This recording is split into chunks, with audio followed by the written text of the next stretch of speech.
We're going to discuss ways this morning to break the present gridlock in Congress and get this institution back to what it was created to do, which is to work productively for our country.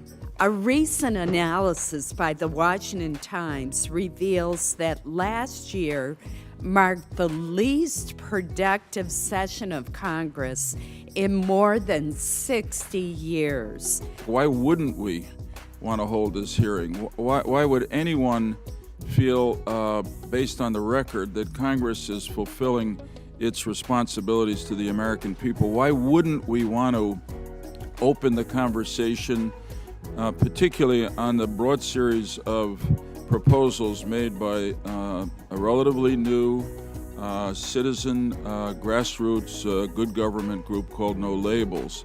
A number of No Labels members are here today. As I think you can see, they are not carrying torches and pitchforks. They're worried but not angry, disappointed but still hopeful. They want a government that makes progress on the country's real problems. They are not from Washington, and they're here to help.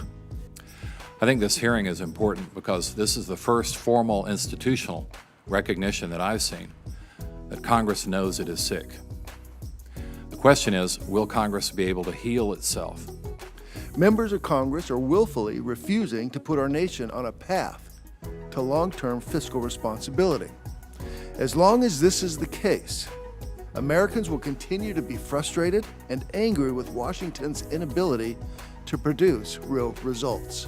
In a normal year, we have to admit reform efforts like No Budget, No Pay would not have a chance of it becoming law. It would have a zero chance of passage, but I think this year is different.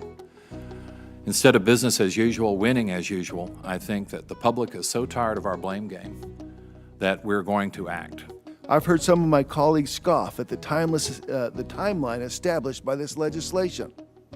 But Congress has been able to accomplish its regular budget and appropriations processes before the start of new fiscal years in recent history. It happened under President Clinton and a Republican Congress. And it happened under President Reagan under a Democratic Congress. Just keeping the lights on through CRs stops, it means innovation doesn't start. You know, middle-level managers are afraid to do anything until they know what their budget's going to be for the year. And the year before last, it was May before we got the appropriations done for an October 1 start time. We believe that our senators and representatives came to Washington to promote the common defense and general welfare, and that they are as frustrated as anybody by the obstacles that they've encountered. I think what's sorely lacking in Washington is leadership. You know, this country's facing the largest catastrophe it has ever faced. It's going to come much sooner than everybody thinks. It's going to be much more painful than anyone can imagine. And not anything we're doing is addressing that problem right now. Our focus this year, as you know, is congressional reform. Our 12-item agenda is summarized in this booklet, Make Congress Work.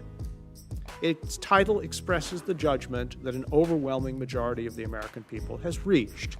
One thing I appreciate about No Labels is you're putting ideas out there for us to talk about, to maybe think outside the box, think about doing things differently.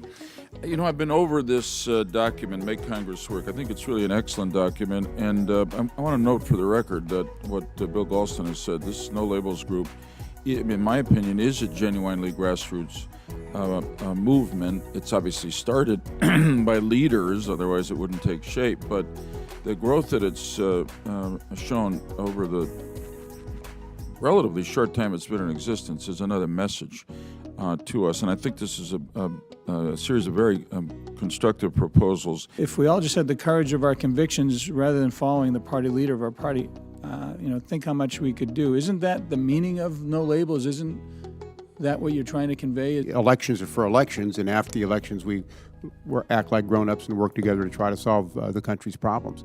My background is in manufacturing, and so I'm always looking, if you have a problem, you have to identify the root cause.